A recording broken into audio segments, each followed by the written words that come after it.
Welcome to Season 3 of Bridge the Gap, a podcast dedicated to inform, educate, and influence the future of housing and services for seniors.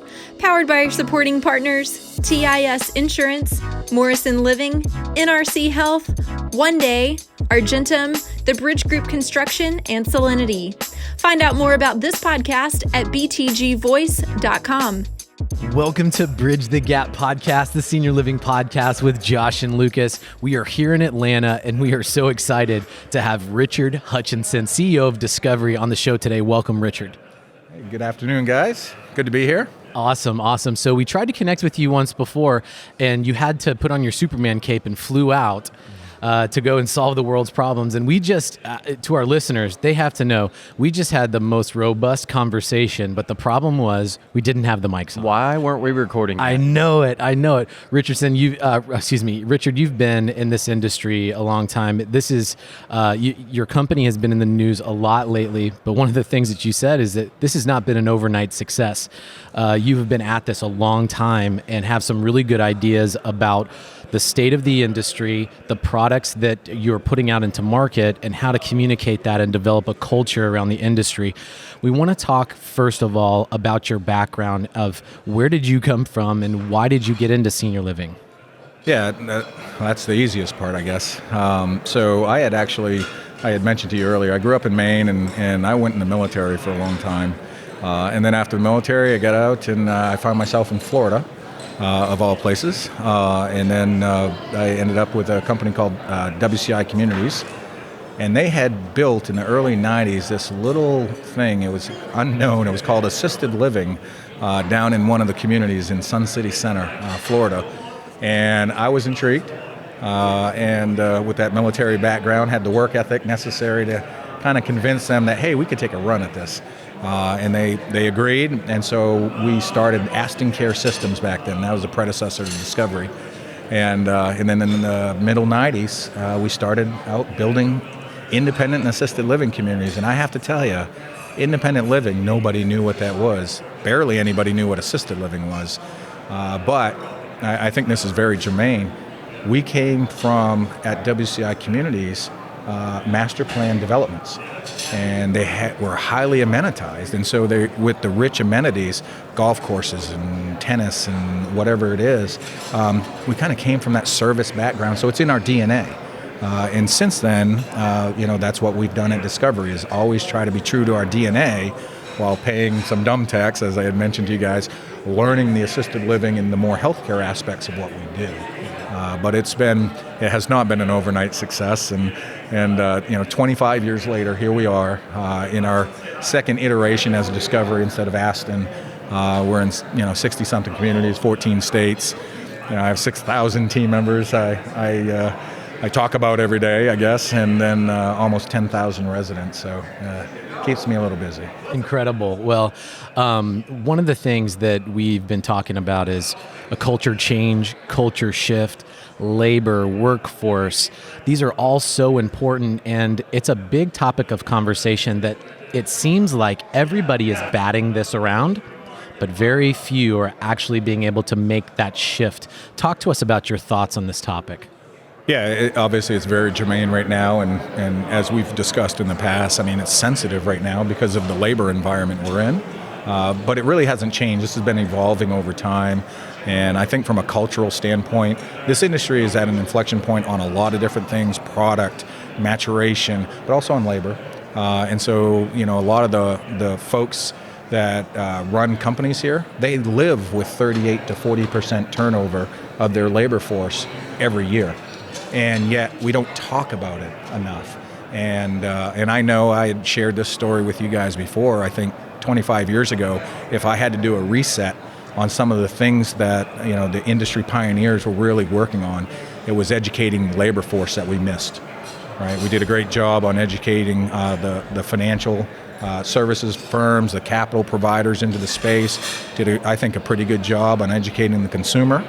But we kind of forgot to educate the labor force, and that's really hitting home right now when labor is a little bit scarce and supply grows. All of a sudden, that's been pretty challenging. So So without a doubt, I think it's a very germane topic. It's one in which Discovery talks about every day, And then we try to be different. We try to meet the labor force where they're most comfortable, rather than just trying to be a dinosaur and saying, hey, come and work.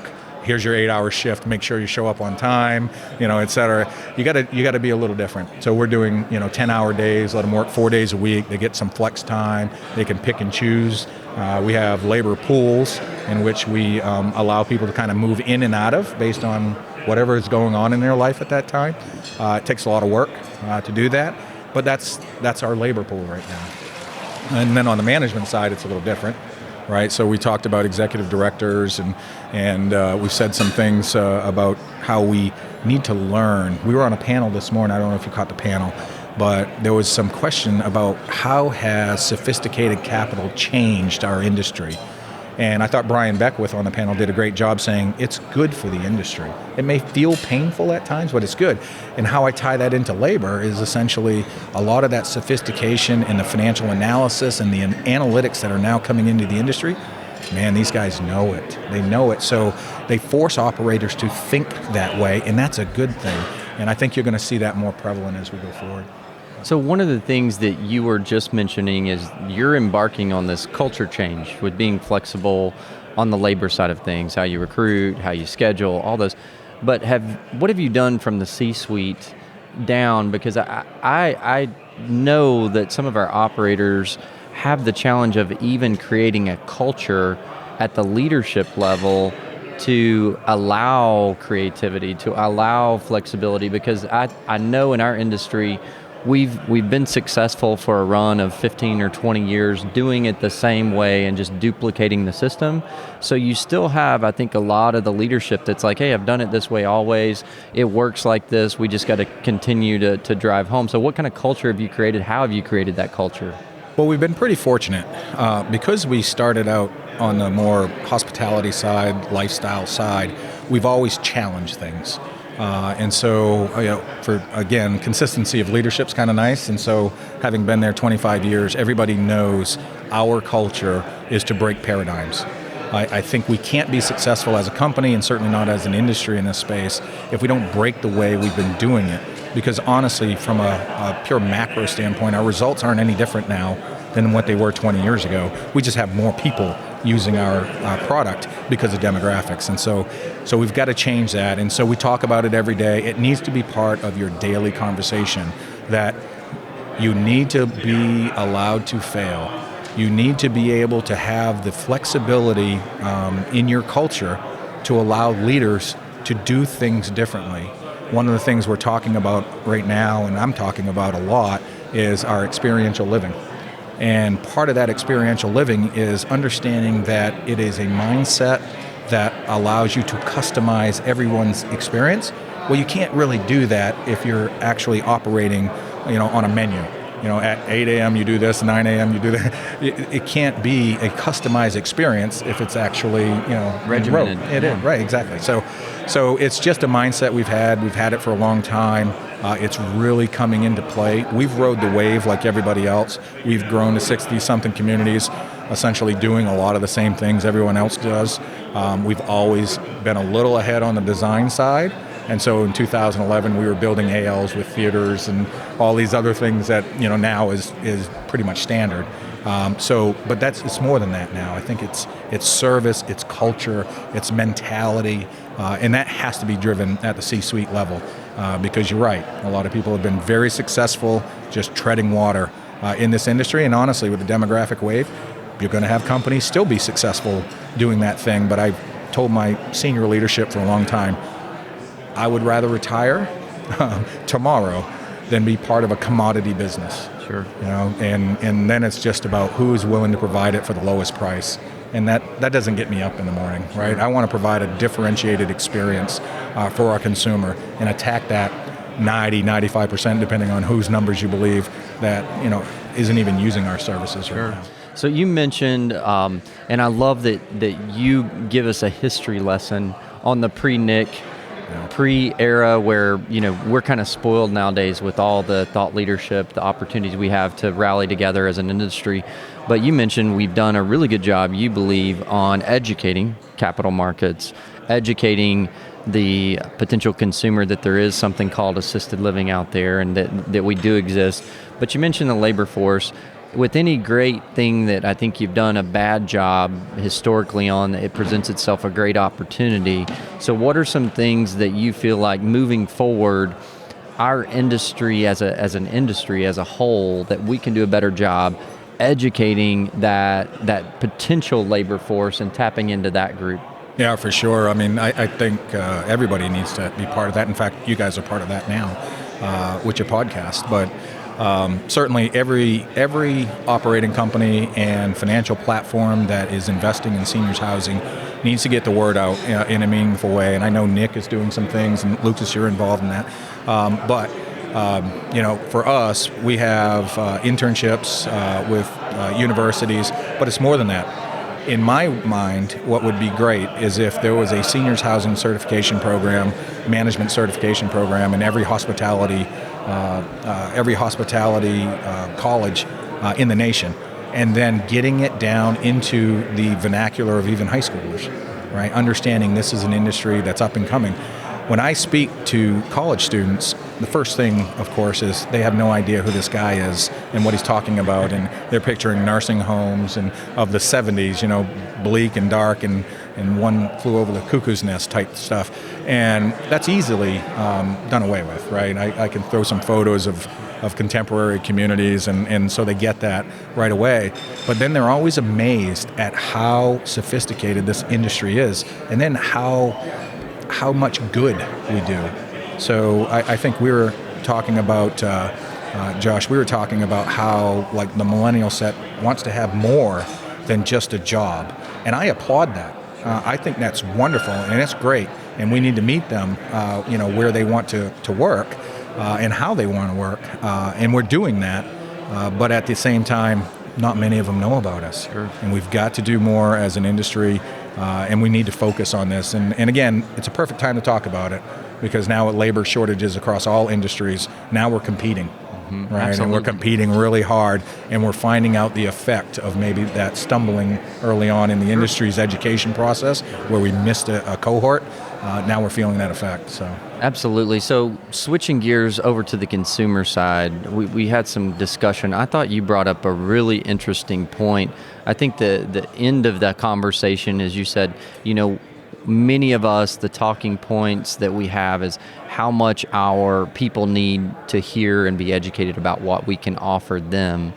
And you said, contrary to that, you think we need them as much as they need us because we need to know what it is, not only that they need, but what they want. So maybe we're trying to force feed some things that... Square peg round hole. Yeah, so talk to us a little bit about your kind of ideology on that. Yeah, so it really goes to our experiential model, our experiential living concept that we have, and it comes from the idea that we are providing a certain set, yet our penetration rate really into the senior consumer isn't increasing over the last 2 decades, not by much. And it's, when you step back, sometimes you step back and you can realize the obvious. Well, we're not offering a product that the other 95% of those, potential consumers want. So what do they want? And so I definitely don't like when we say, hey, you need us.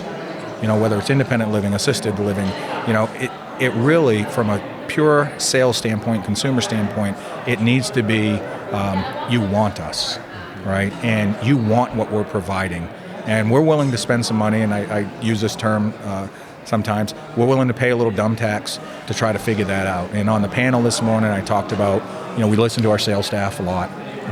They're in the local markets. And what I've heard over the last 24 months is we're stale. We're providing what everyone else is providing. We need to be different. And the reason why multifamily folks and senior apartments and this new product concept is coming up is because the customer is suggesting there is something else, a different way to get the services we're providing that they like more than what we're doing. I'm not suggesting that traditional AL, memory care, independent living is going away. There's consumers there, we've proven it for 20 years, there's consumers there that want that. But there's also consumers that are saying, we want something different.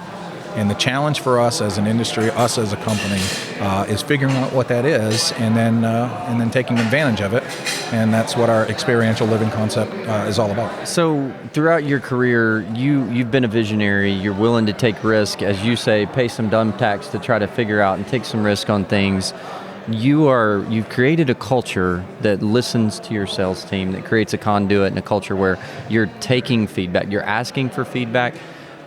Now everybody's asking the questions. I don't think anybody has it figured out, but what is the next frontier for you guys at Discovery? What are the things that you're thinking, you know what, we don't know that this is it, but based on the feedback, what we're seeing, this is kind of where we think things are going for us. So what does that look like for you? Yeah, sure. And I kind of go back to that coined term of ours, experiential living. I don't like the term active adult because I actually was an active adult developer. So I know what that product is in my mind, and that's my Sun Cities. It's those type of community up in the villages in Florida, and that's what that active adult means to me. I certainly don't want to say multifamily for seniors because that's underselling what we're providing by a lot. And so we've come up with the term experiential living, and what it really is a recognition of a couple different things happening. You have customers, and I think our future customers with the boomers over the next 20 years, by the way, they're not our customers today, they will be, over the next 20 years, they want customization, they want optionality, they want choice in what they purchase for services, and they want flexibility. And so when you look at that, you're marrying that with what I think is an incredible opportunity in this industry, and that is data and analytics, helping drive some of our business model rather than just kind of the gut feel, experiential type of management style that we've had. And so when those two come together, it's a great opportunity. Now I can actually tell through analytics what my margin is on every piece of service, every product we provide our consumer. And so now I can give them optionality, and I can do it in a meaningful way. The cool thing about our labor force now, and everyone likes to pick on millennials, but I love them because you're talking about a variable staffing model, which has always been the holy grail, right? You just can't find that variable staffing model. Well, with technology, we use I'm not plugging them, but I'm just saying what we're using, OnShift. They allow us to get data on our employment. They have apps, for example, that we can use that allow people to plug into open shifts and stuff like that. So we can vary how we staff. Well, all of a sudden now the world opens up to us. Now I can price a cheeseburger and what it costs me to provide a cheeseburger as a service to somebody. I can price what it costs to walk a dog. If there's dog walking services somebody wants, I can price an individualized and customized experience for our consumer. And if I can price it and I can sell it and I can make money doing it, it's perfect. And then I can have a labor force in which actually likes kind of that modulation of hours. Maybe this week I want to do 28 hours instead of 40. Maybe I want to do 60 next week. That probably won't happen as much. But anyway, all of those things marry together, and all of a sudden you have a pretty customized experience. So that's the genesis of our experiential model.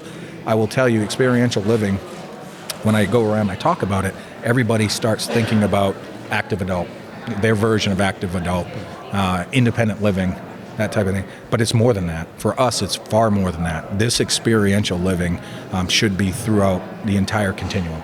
And so we actually have several communities right now that have a customized experiential living model in our memory care units. And I can tell you, when I talk to family members and they realize dad is a different cat than this person over there, he had different life experiences, he responds differently to different programming in memory care, why can't you guys do that? And the standard answer over the industry over the time is, well, there's a common denominator amongst everybody, and so we're trying to solve for the group. Sure. Right? And no longer is that necessary. Sure. I can provide you a customized experience. Yes, you have to pay for that customized experience, but it could be light, it could be heavy experience, and they get to choose. And man, I got to tell you, from a sales standpoint, there's nothing better than having a product for everybody. Yeah. Right? Oh, No yeah. matter what you ask for, you have a product for them, and that feels pretty good. Yeah, I love that. Well, it kind of reminds me, Lucas, this may be a terrible analogy, but we were actually laughing about this with one of our team members last night. I stayed over at the W, and we're talking, they have this whatever, whenever button. Mm-hmm. So the W is a nice place, good finishes, but it's not like nice over vibe. It's nice vibe. It's got a cool It's always culture. a party at 7 o'clock in the morning. It's actually why I stay there. They've got a good culture, but it's not necessarily because they wait on me hand and foot. They actually deliver a fairly affordable compared to where we are here in Buckhead compared to the others. But I'll tell you, it's really cool to know I can push that button, whatever, whenever, and they're going to try their best to meet whatever that need is, big or small. So it's pretty cool, and I almost equate that to your experiential. Yeah, I might steal that. I might get a discovery button. There you go. Discovery button. I love it. Hit I'm the telling discovery you. button. Well, something else that you pointed out that I love. So we have a vast and growing audience that is very varied, from very large groups like yourself that have gone through the growing pains and paid the dumb taxes, to the young groups that are just entering and have big ambitions. And I think when you start trying to tackle, okay, how can we create this experiential living? How can we do that? But you just pointed out something that you've got a partner. You said, I'm not giving a plug to OnShift, but I think that's a great example that our industry is blessed that a lot of technology platforms are building and taking things that have worked in other industries really well. They're creating and customizing it for us so that we don't have to create everything from scratch, and to maybe do some of the things in an affordable fashion without having to create it all from scratch.